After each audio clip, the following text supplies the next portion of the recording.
O problema é quando as pessoas, mesmo sabendo que a Bíblia fala algo, ela quer ser salva, mas não quer se adequar à palavra. Então o problema é o seguinte, é aquelas desculpas. Eu não penso assim. Isso não tem nada a ver. Não acho mal nisso. Essa é a resposta que eu mais ouço. Eu não vejo assim. Minha opinião é outra. Como se a opinião fosse minha. Como se eu criasse regras. Então, quando você vê pessoas dando desculpa, eu vou dar exemplos aqui, exemplos práticos. Pintar cabelo, usar um esmalte. Vai ter um monte de gente que vai falar assim, eu não penso assim. Qual é o teu argumento? Vamos lá, numa midrash de Yeshua com os fariseus. Vamos lá, quando os fariseus chegaram para Yeshua e disseram assim, olha, mestre, nos diga, a gente pode mandar nossas mulheres embora por qualquer motivo? Que Yeshua, isso é o quê? Uma pergunta. E Yeshua responde como? Eu acho. Ele fala isso? Não. O que leste no princípio? O que Deus uniu não separa o homem. As respostas de Yeshua é baseada na Bíblia. Não é? Tá. Quando você argumenta que pode fazer uma coisa, a Bíblia diz, não siga a cultura das nações. Não siga o padrão das nações. Não siga como eles fazem. Aí o ponto é, quando você discorda de uma mensagem, qual é o teu argumento? Eu penso assim. Vamos falar aqui. Eu falei de maquiagem, essas coisas, mas vamos falar de outra coisa aqui. Derramamento de vitalidade. É para mim não usar outro termo aqui. Vocês são adultos, vocês sabem o que é isso. Se você não souber, depois eu falo. Derramamento de vitalidade. Eu não posso usar o termo aqui, tem criança. Lembra do filho de Judá que não quis fazer filho na mulher do irmão? Deus foi e matou ele, porque ele derramou vitalidade. É só um termo para não falar outro. O ponto, o derramamento de vitalidade. Eu pergunto para vocês, Deus disse assim, crescer e multiplicar. Então por que você casa? Eu caso para mim ser feliz. Não, peraí. Primeiro é o mandamento. Eu tô falando para crente, eu não tô falando para ímpio. O ímpio casa porque quer ser feliz. Crente, homem de Deus, mulher de Deus. Eu tô falando você que tá aqui me assistindo. Você casa pra quê? Eu caso porque eu quero ter uma esposa. Tá bom, não é pecado. Deus permitiu. Só que ele criou regras para essa permissão. É a mesma coisa, você pode dirigir carro? Pode, se você tirar a carteira. Você pode, mas a permissão só é dada com uma condição. Deus permitiu você se relacionar intimamente com alguém? Permitiu. Mas tem que ser assim. Então a Bíblia diz, olha, o homem deixa seu pai e sua mãe, une sua mulher e serão ambos uma só carne. Crescer e multiplicar. O que Deus uniu não separa o homem. Um homem, ele só podia coabitar com a mulher dele durante 15 dias no mês. Porque 7 dias ela está impura, 7 dias ela faz a purificação, só fica 7 dias. O padrão de relacionamento íntimo é diferente do de hoje. A mulher não se vestia como hoje, mostrando as curvas, mostrando os seios. Não. Então já dá para ver que um homem, ele não era aflorado pela o manequim da mulher. Então ele ia lá e coabitava. Todo pai naquela época queria ser pai. Por quê? Ser pai é ser abençoado. Filhos é uma herança. Não ter filhos é sinal de maldição. Não havia preservativos anticoncepcionais? Que isso? O dia que um foi jogar fora, Deus foi e matou o filho de Judá. Então nós vemos que, peraí. Então, meu filho, a mulher tinha 20 filhos? Não. Leia, a primeira esposa de Jacó, teve 4 filhos só.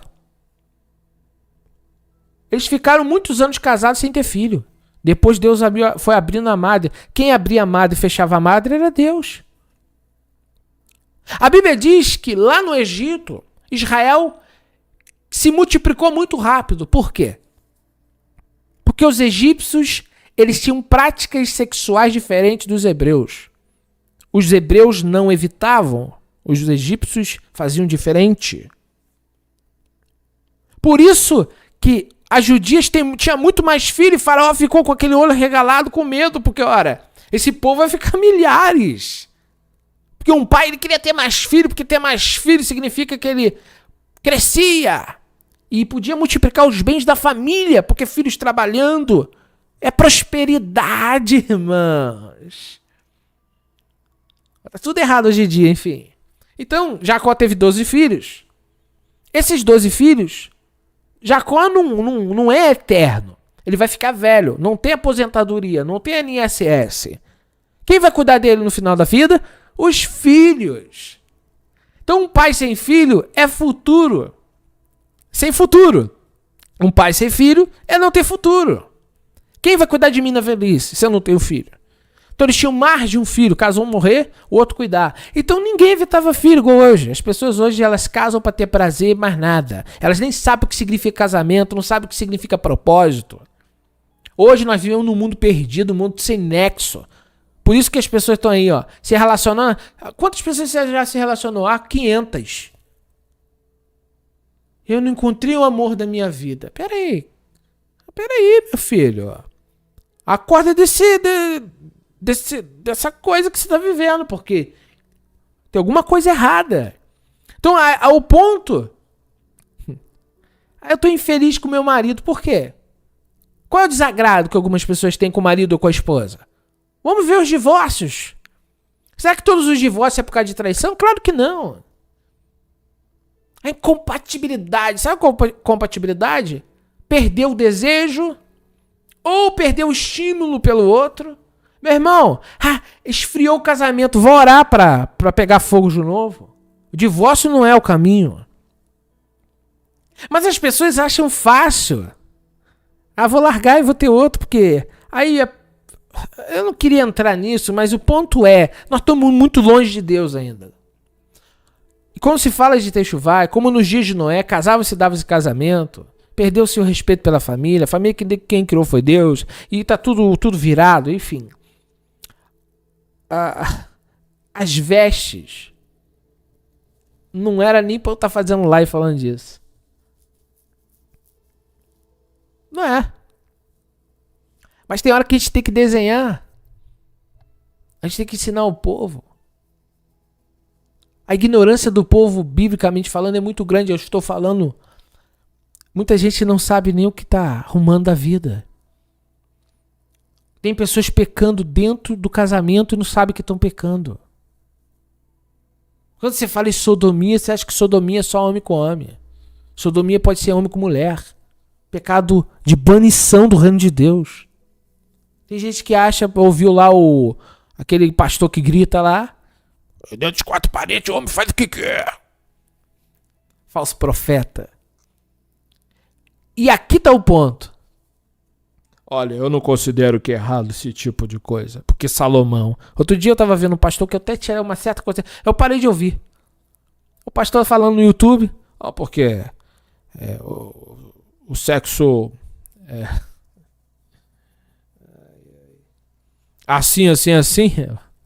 Ele. Cantares de Salomão disse. Aí o camarada, me desculpe. Veio usar Salomão como exemplo.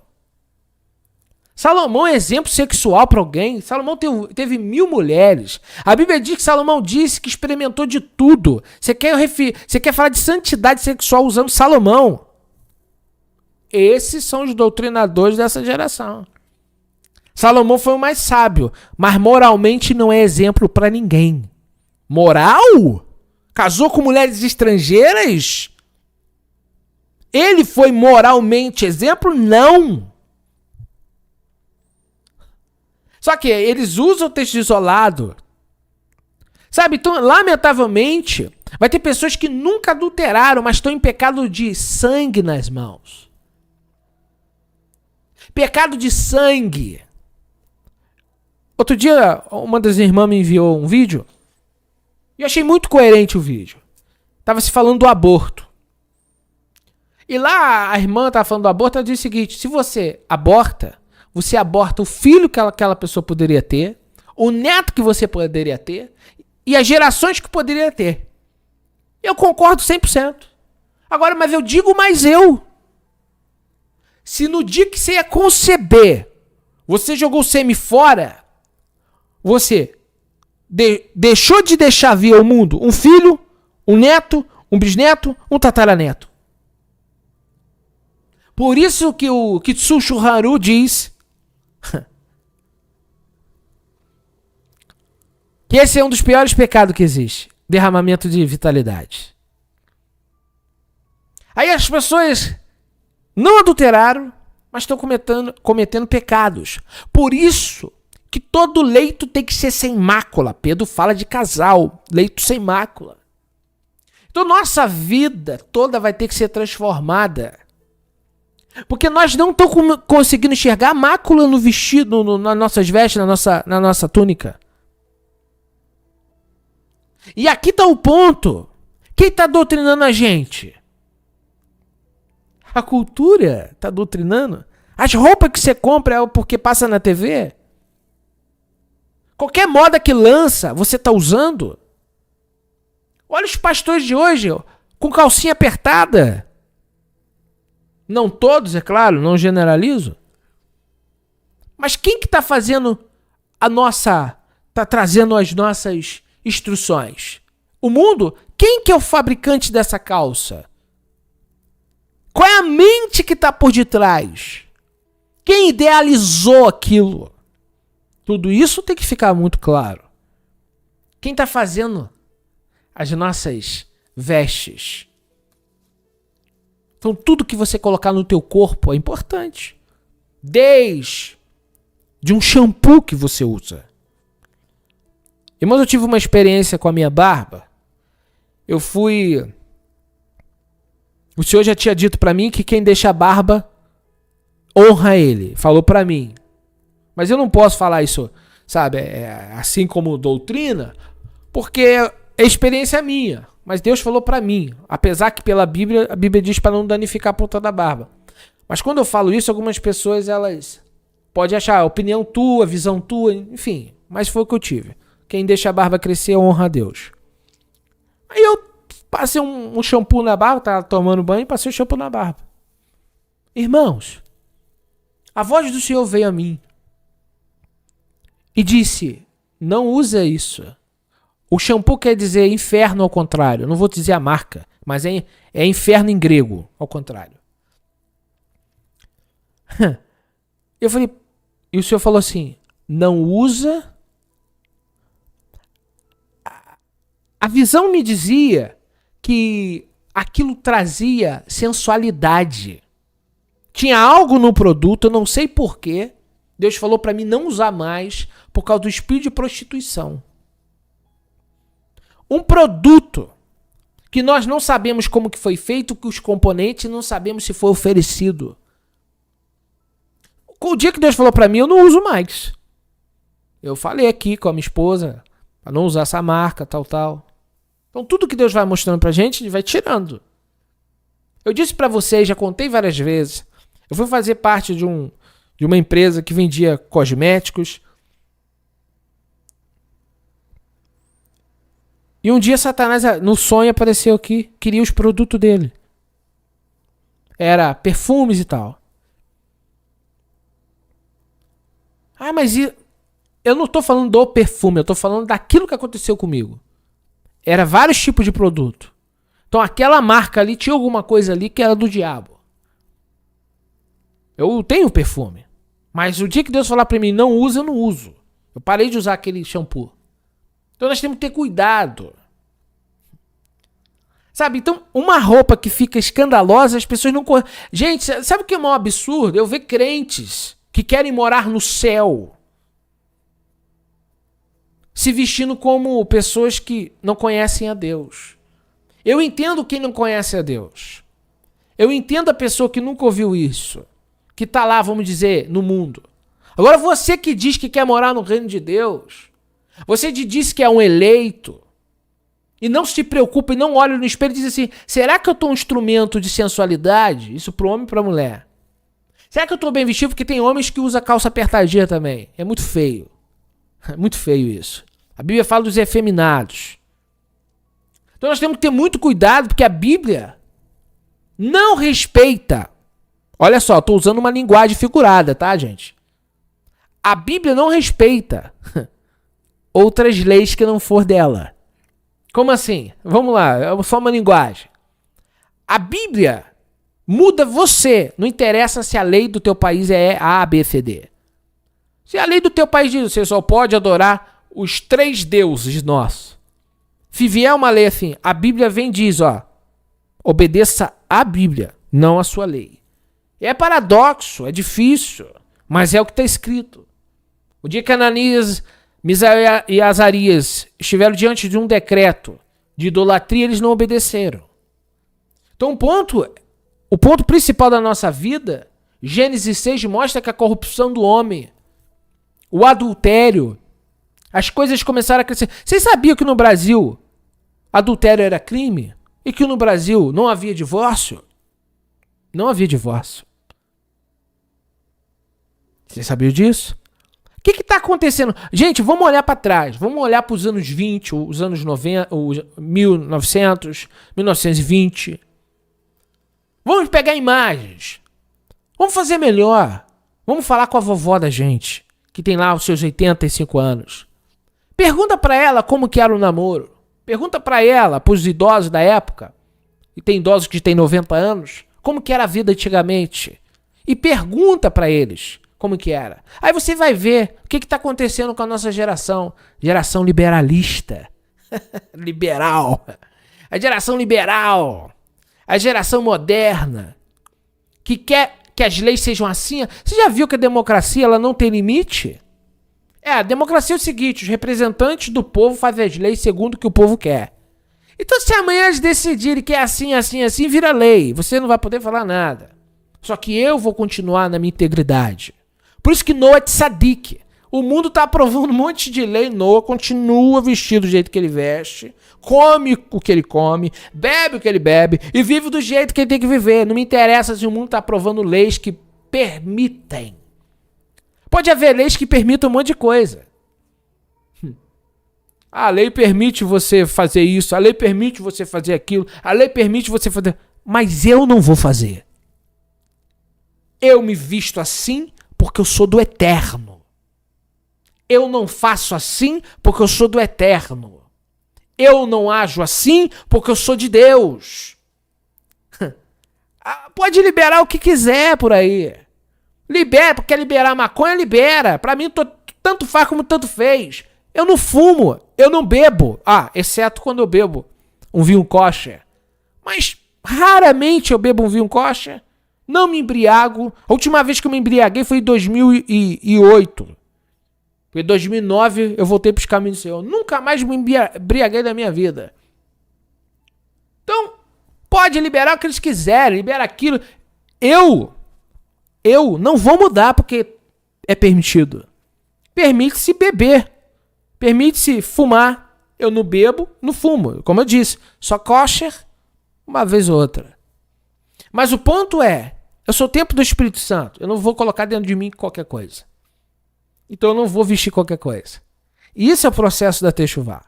Agora, quando você vê o que a Bíblia quer para o casamento, para a criação dos filhos, aperta.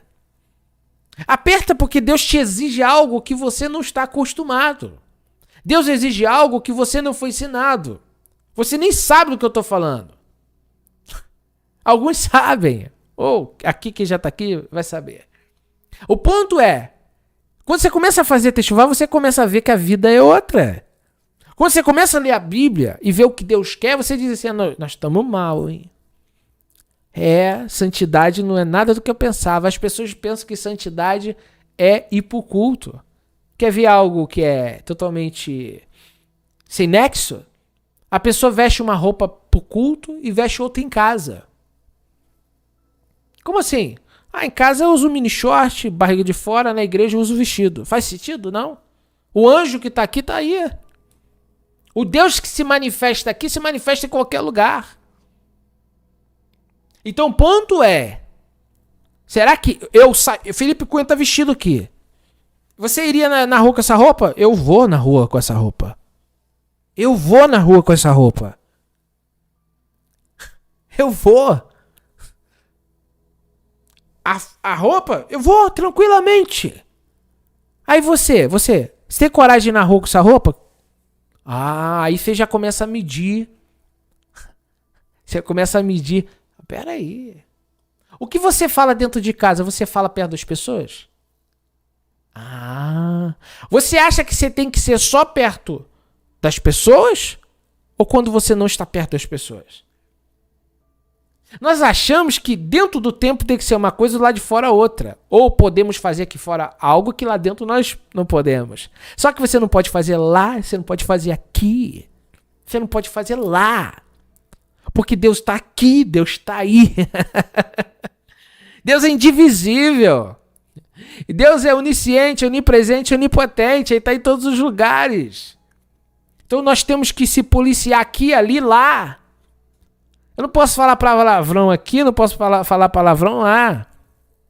E aí que vai a verdadeira conversão. Você é de fato o que você é. A vida dupla não rola com Deus. Por isso que eu me visto aqui, o que eu me visto ali. Se eu levantar de manhã, eu saio com a mesma roupa, eu vou na rua. Se quiser ir na padaria, eu vou. O ponto é esse. Quem nós somos de verdade. Porque Deus está olhando você no teu secreto. Deus está vendo você no seu íntimo.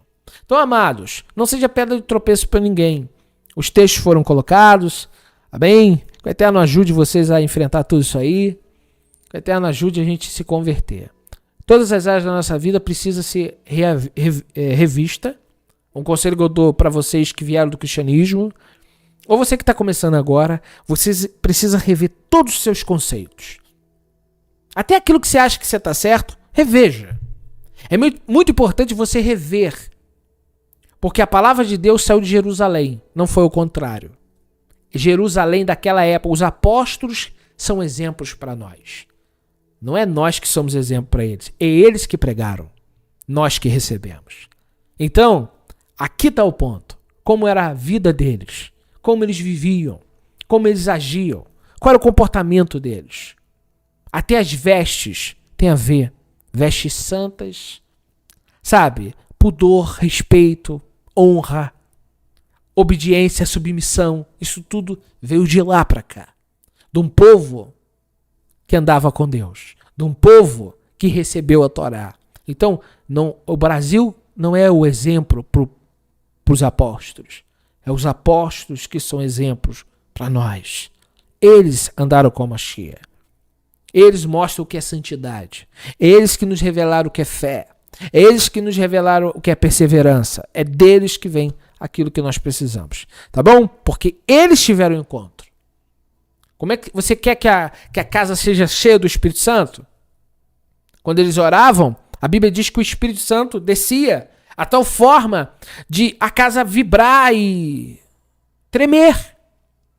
Aí você vê que entra um casal, Ananias e Safira, mentiram, caíram mortos. Ora, Deus não tolerou uma mentira.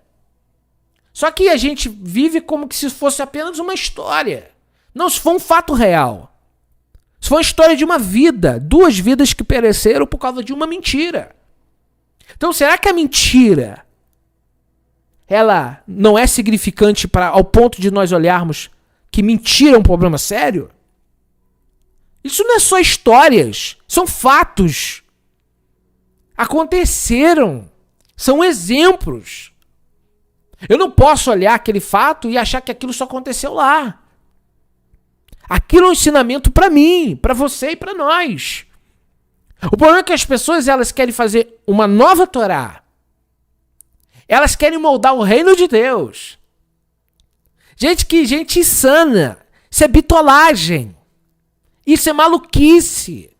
A Bíblia diz: arrependei-vos e crede no Evangelho, porque o reino de Deus está próximo. A Bíblia diz: arrependei-vos e crede no Evangelho, porque o reino de Deus está próximo. O reino de Deus está próximo. O reinar de Deus está próximo. As leis de Deus. E aí o ponto é, você quer ir para o mundo vindouro. Como? O mundo vindouro. Nos céus tem leis. Você acha que no céu é bagunçado? Eu pergunto, dentro da sua casa tem leis? Você acha que os anjos fazem o que quer? Você acha que os anjos fazem do jeito que eles querem? Eles recebem ordens. Eles obedecem. Eles executam as ordens de Deus. Deus disse para um anjo, vai lá e mata 185 mil. O anjo foi lá e matou 185 mil. A Bíblia diz que o livro de Enoque diz que o Gabriel e o Micael foram lá prender o Azazel. Azazel não, aquele Zazel lá, o outro lá. E trancou no Tártaro. A Bíblia diz que os anjos recebem ordens e executam as ordens. E nós somos diferentes. A Bíblia fala dos anjos eleitos. E a Bíblia fala dos homens eleitos. O reino de Deus é tomado à força. Significa que precisa de empenho. Você acha que vai ser salvo só porque você está assistindo a live? Você está enganado. Você acha que você é salvo só porque você frequenta um culto, filho do pastor? Você acha que a Cássia é salvo porque é minha filha? Ou você acha que eu sou salvo porque eu estou pregando? Nós temos que falar as claras, irmãos. Olha, eu quero dizer muito claro para vocês, irmãos. Deus está falando há muito tempo. O Eterno está falando há muito tempo. Nós temos um livro na mão que a maioria das pessoas não leem. É o livro mais vendido, menos lido. É um livro que tem as respostas que nós precisamos, mesmo com os erros de tradução. Aqui fala de respeito pelos pais. Aqui fala de casamento bíblico. Aqui esse livro fala de moralidade.